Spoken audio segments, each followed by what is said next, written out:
The Vicar's Unholy Guest, a Miss Marple mystery. Hi there, welcome back to Haunting Vales. Tonight's mystery begins at the vicarage, where hospitality is offered freely and questions are rarely asked. When an unexpected guest arrives under the cover of politeness and good manners, no one thinks twice about welcoming them inside. After all, the vicarage is a place of trust. But when unease settles over the household and tragedy soon follows, Miss Marple notices what others prefer to ignore: the guest who stayed just a little too long, the conversation that ended too abruptly, and the uneasy silence that filled the room after their departure. It becomes clear that the visitor was never meant to bring comfort, but chaos. Because in St. Mary Mead, even holy places are not immune to hidden evil. Before we uncover who the vicar's guest truly was, don't forget to subscribe for more haunting Miss Marple mysteries on Haunting Vales.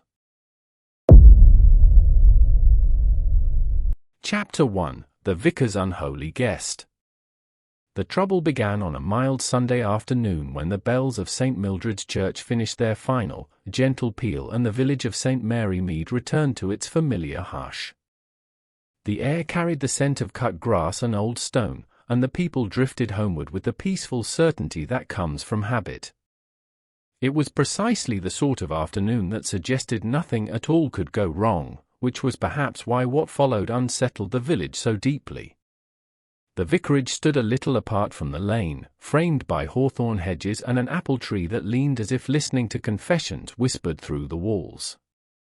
The Reverend Henry Calder was known as a kind, orderly man, careful in speech and considerate in manner, though not particularly imaginative.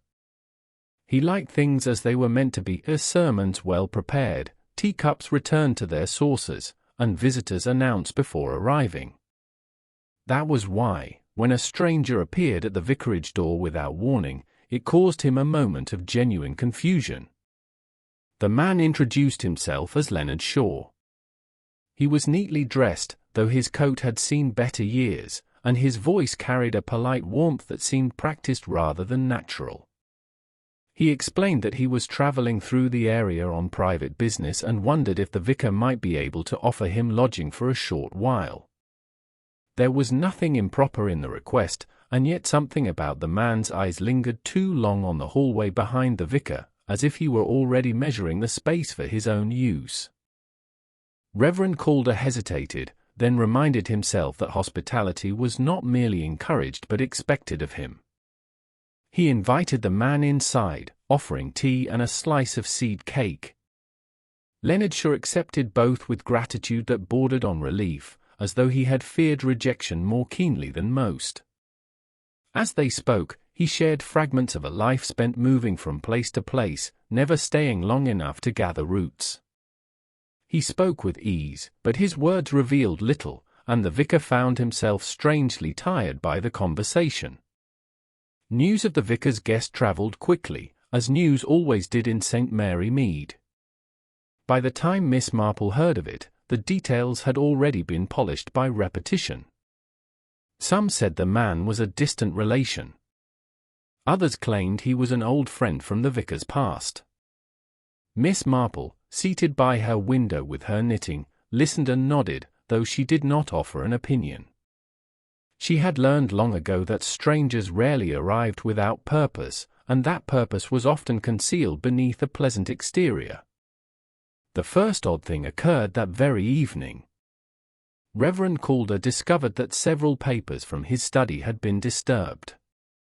Nothing was missing, but the careful arrangement he favored had been altered. Leonard Shaw apologized at once, explaining that he had been looking for a book and must have been careless. The explanation was reasonable, yet it did not entirely satisfy the vicar, who found himself locking his study door before bed for the first time in years. Over the following days, Leonard Shaw settled into the life of the vicarage with alarming ease.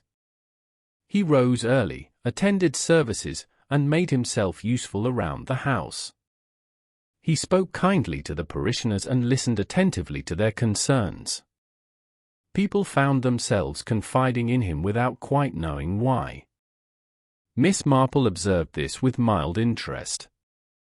She noticed how easily the man mirrored the expressions of those he spoke with, how his sympathy always seemed perfectly measured. It was during a small gathering at the vicarage that Miss Marple met Leonard Shaw for the first time. The tea was poured, the cakes arranged, and polite conversation filled the room. Leonard greeted her with particular warmth, remarking on the steadiness of her hands as she poured her tea. Miss Marple smiled and replied that steadiness came from paying attention, a remark that caused a flicker of something like irritation to cross his face before it vanished. As the afternoon wore on, Miss Marple listened more than she spoke. She noticed how Leonard guided the conversation, steering it gently toward topics of regret, disappointment, and unresolved grievances. People left feeling oddly unsettled, though they could not have said why. Miss Marple recalled many similar personalities she had encountered in her life, men who fed on secrets and weaknesses, finding power in the quiet control of others. The true disturbance came 3 nights later, when the vicar's housekeeper, Mrs. Dalrymple, failed to appear for breakfast. She was a woman of habit, punctual to the minute, and her absence caused immediate concern. Reverend Calder went to her room and found the door locked from the inside. When it was finally opened, Mrs. Dalrymple lay on the bed, quite still, her expression calm but final. The village doctor pronounced her dead within the hour. "Natural causes," he said, though his tone lacked conviction. Mrs. Dalrymple had been in reasonable health, and there were no obvious signs of distress. Still, there was nothing to suggest foul play, and the matter might have ended there if not for Leonard Shaw's reaction. He was, by all appearances, deeply affected. He spoke softly of Mrs. Dalrymple's kindness and offered to help the vicar with arrangements. Yet Miss Marple, watching from her chair near the window, noticed that he never once asked how Mrs. Dalrymple had died. He behaved as though he already knew the answer. As the days passed, small inconsistencies emerged. Leonard's story shifted in subtle ways. Dates changed, names altered slightly, and his account of how he came to St. Mary Mead grew less clear each time he told it. Reverend Calder felt increasingly uneasy but could not bring himself to voice his doubts. He reminded himself that suspicion without proof was uncharitable, especially toward a guest. Miss Marple, however, had no such reservations. She began to recall other cases, other quiet deaths that had been accepted too easily because the circumstances seemed respectable. She thought of a man who had stayed with a cousin during a long illness, offering help while quietly ensuring his own inheritance.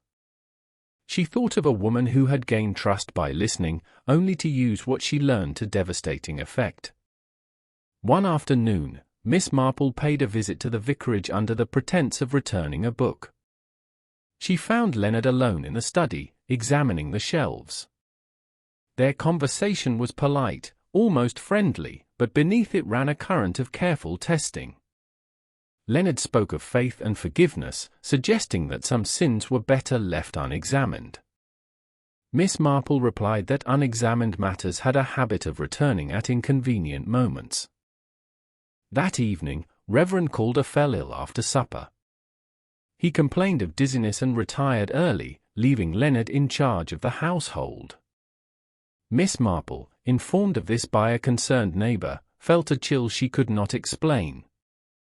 She sat awake late into the night, her thoughts circling the pattern she believed she saw forming. By morning, the vicar had recovered somewhat, though he remained weak. Leonard assured everyone that it was nothing more than exhaustion. Yet Miss Marple noted that the symptoms resembled those of Mrs. Dalrymple's final hours, as described by the doctor. The coincidence troubled her deeply. She paid another visit, this time requesting a private word with the vicar. Carefully, kindly, she spoke of her concerns. She did not accuse Leonard outright but suggested that it might be wise to inquire further into his background. Reverend Calder listened, visibly distressed, and admitted that he knew very little about his guest beyond what he had been told. That night, Leonard Shaw announced that he would be leaving the following day. He cited a sudden opportunity elsewhere and expressed regret at the inconvenience. His timing struck Miss Marple as far too convenient. She suspected that he sensed the shift in the atmosphere, the subtle tightening of attention that often precedes discovery. Before dawn, a cry rang out from the vicarage. Reverend Calder was found collapsed in the hallway, barely conscious. This time, the doctor was not so quick to dismiss the cause. There were signs of deliberate poisoning, subtle and carefully administered. Leonard Shaw, however, was nowhere to be found. As the village gathered in shocked whispers, Miss Marple stood quietly at the edge of the crowd. The pattern was now unmistakable. A guest welcomed in good faith, a death dismissed as natural, and a second attempt that revealed the truth. She knew, with the certainty born of long observation, that Leonard Shaw had never come seeking shelter. He had come seeking opportunity. And as the sun rose over St. Mary Mead, casting long shadows across the vicarage lawn, Miss Marple understood that this was only the beginning. The unholy guest had fled, but his presence had left questions that would not rest until every motive was uncovered and every deception laid bare. The village, so sure of its own quiet safety, was about to learn how easily evil could enter under the guise of kindness. Chapter 2: A House of Prayer and Secrets. In the days following Leonard Shaw's disappearance, the vicarage seemed to lose its familiar shape, as though the walls themselves had absorbed something dark and unsettled. The house that had once represented quiet order and moral certainty now felt watchful, every creak of the stairs and murmur of the wind carrying an unspoken accusation. Reverend Calder lay confined to his bed, pale and shaken, while the village moved around him in cautious sympathy, each kindness edged with unease. The doctor's verdict was no longer in doubt. What had nearly killed the vicar was not chance or weakness, but intention. The substance used had been subtle, administered in careful amounts, designed to appear as nothing more than fatigue or age until it was too late. This revelation sent a ripple through St. Mary Mead, for it forced the villagers to reconsider Mrs. Dalrymple's death, and with it their own readiness to accept comfortable explanations. Miss Marple visited the vicarage that afternoon, her expression gentle but alert. She spoke softly with Reverend Calder, encouraging him to rest, and then turned her attention to the house itself. She asked about Leonard Shaw's habits, his movements, and the rooms he favored. The vicar, troubled by guilt, answered as honestly as he could.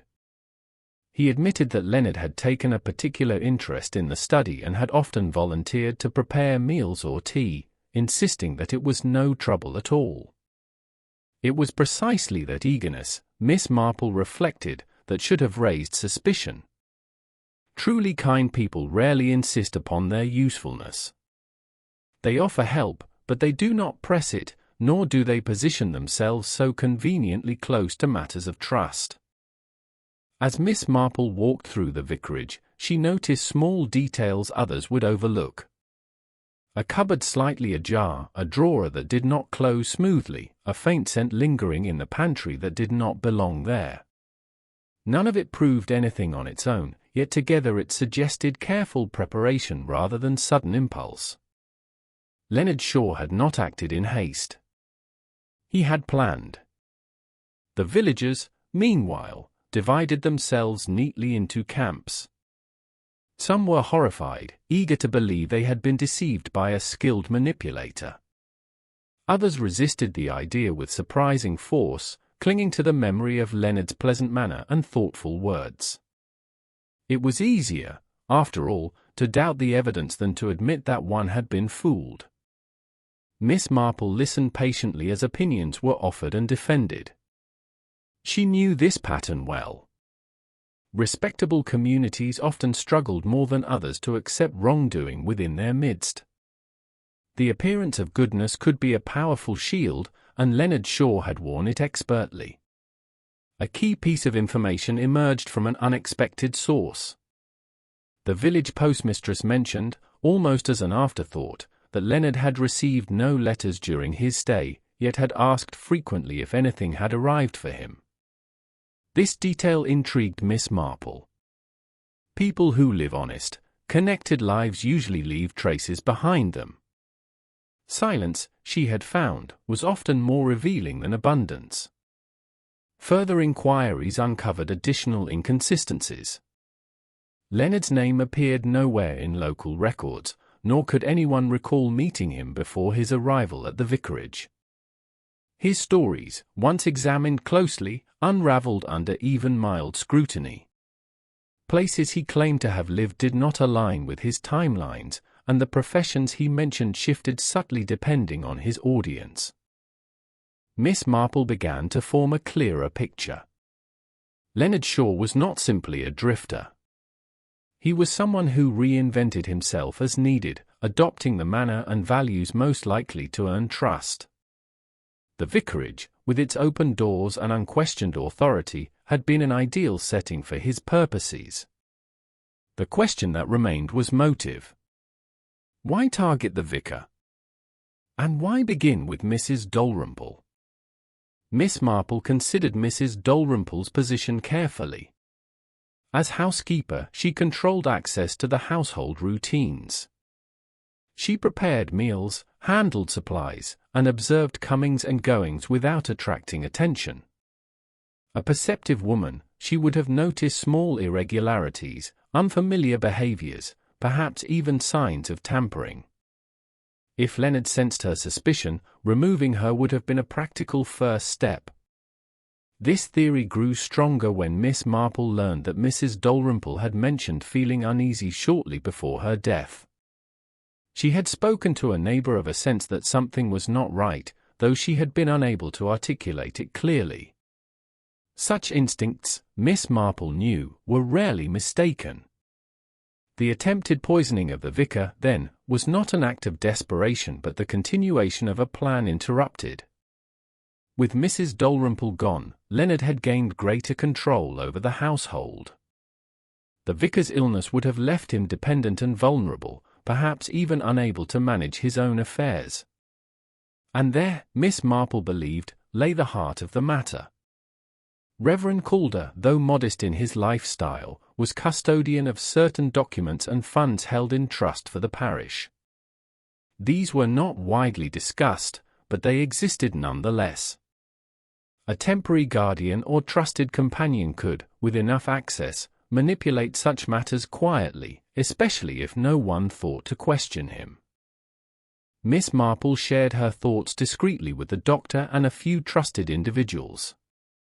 She emphasized the importance of discretion, knowing that careless accusations could drive the truth further into hiding. The authorities were informed, but progress was slow. Leonard Shaw had vanished as completely as he had appeared. The strain of these revelations weighed heavily on Reverend Calder. He struggled with shame, convinced that his own kindness had endangered others.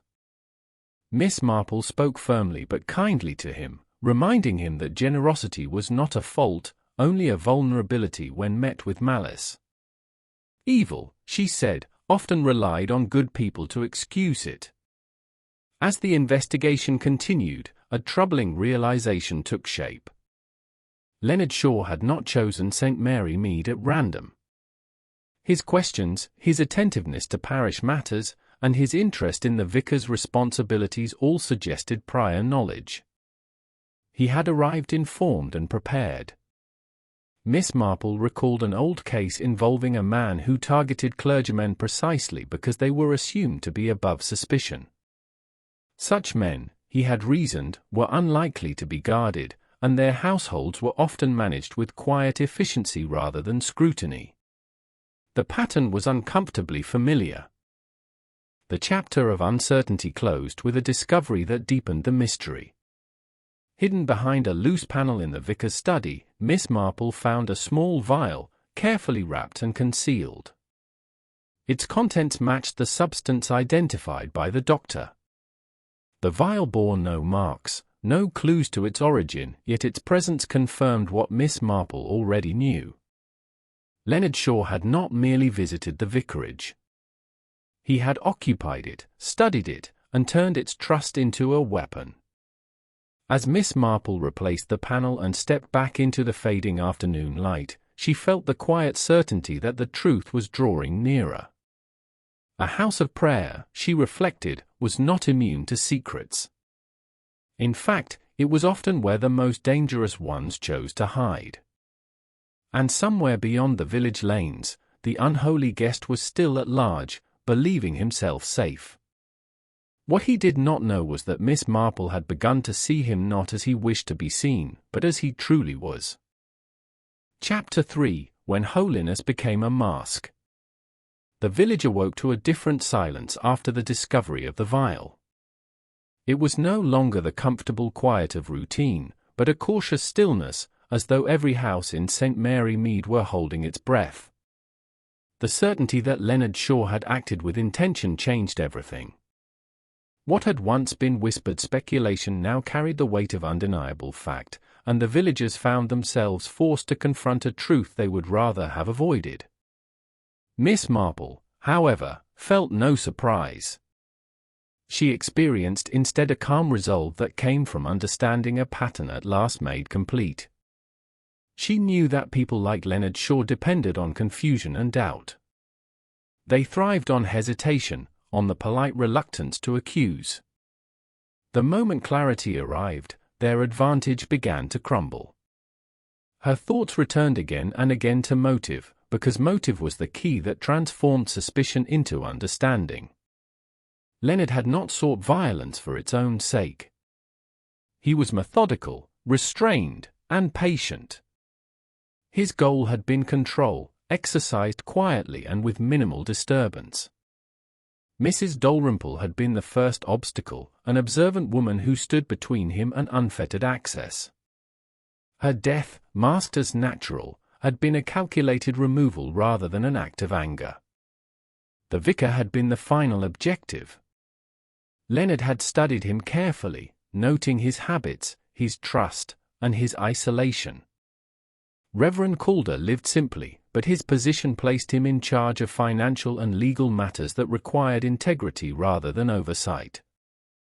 Leonard intended to become indispensable, to position himself as a helper, then a confidant, and finally a necessity. Once the vicar's health failed, Leonard could act on his behalf with minimal scrutiny. Miss Marple shared these conclusions with the authorities, presenting them not as dramatic accusations but as the logical result of observation. She explained how Leonard's charm had functioned as a disguise, how his kindness had been deliberate rather than instinctive. The police listened more carefully than before, for the evidence now aligned with her reasoning. A breakthrough came from a distant town, where a clerk recognized Leonard Shaw's description. He had used a different name there, but his habits were unmistakable. He had stayed briefly with a retired minister, ingratiating himself with quiet efficiency before leaving abruptly when questions arose. No death had followed, but the pattern was unmistakable. Leonard tested boundaries, withdrew when necessary, and advanced only when conditions favored him. Armed with this information, the authorities narrowed their search. Leonard Shaw was not as invisible as he believed. His greatest mistake had been consistency. Though he changed names and details, his methods remained the same. He sought respectable households, preferred hosts accustomed to trust, and relied on patience rather than force. Reverend Calder, recovering slowly, struggled with the knowledge of how close he had come to death. Miss Marple visited him often, offering conversation that neither minimized nor exaggerated the events. She spoke frankly about the dangers of unquestioned goodness, reminding him that faith and caution need not be enemies. True morality, she said, required attentiveness as much as compassion. Leonard Shaw was captured quietly, without drama, in a lodging house 2 counties away. He did not resist. Those who arrested him remarked on his politeness, his willingness to cooperate, and his calm acceptance of events. It was the same manner that had won him entry into the vicarage, now stripped of its power. During questioning, Leonard revealed little emotion. He admitted to his actions with a cool detachment that confirmed Miss Marple's conclusions. He spoke of opportunity rather than hatred, of necessity rather than malice. He believed himself practical, not cruel. In his mind, people like Mrs. Dalrymple were unfortunate impediments, and the vicar was simply a means to an end. What Leonard never understood was the flaw in his reasoning. He saw people as roles rather than individuals, as obstacles or assets rather than lives with weight and consequence. This blindness had allowed him to operate for as long as he did, but it had also made him predictable. When the case concluded, St. Mary Mead returned slowly to itself. The vicarage was restored, though the sense of innocence it once held did not fully return. Reverend Calder resumed his duties with a quieter strength, more aware of the responsibilities that accompanied his calling. The villagers, chastened by experience, became more thoughtful in their trust. Miss Marple returned to her knitting by the window, the pattern growing steadily beneath her fingers. She reflected, as she often did, on the nature of evil. It rarely announced itself, she thought. More often, it arrived softly, bearing gifts of helpfulness and sympathy, relying on good manners to shield bad intentions. The lesson of Leonard Shaw lingered not as fear, but as understanding. Kindness without attention could become a vulnerability. Faith without discernment could be exploited. Yet awareness restored balance, allowing goodness to exist without blindness. As the story spread beyond the village, it became another cautionary tale, spoken of in low voices and careful terms. The unholy guest had come and gone, leaving behind a truth that St. Mary Mead would not soon forget. And if you found yourself drawn into this quiet unraveling of deception and motive, if you appreciate mysteries where observation matters more than noise and truth reveals itself piece by piece, then stay with this channel. Like, share, and subscribe for more deeply told village mysteries, where every detail has purpose and every ending earns its meaning. Your support ensures that these stories continue, told with care, clarity, and respect for the intelligence of the listener.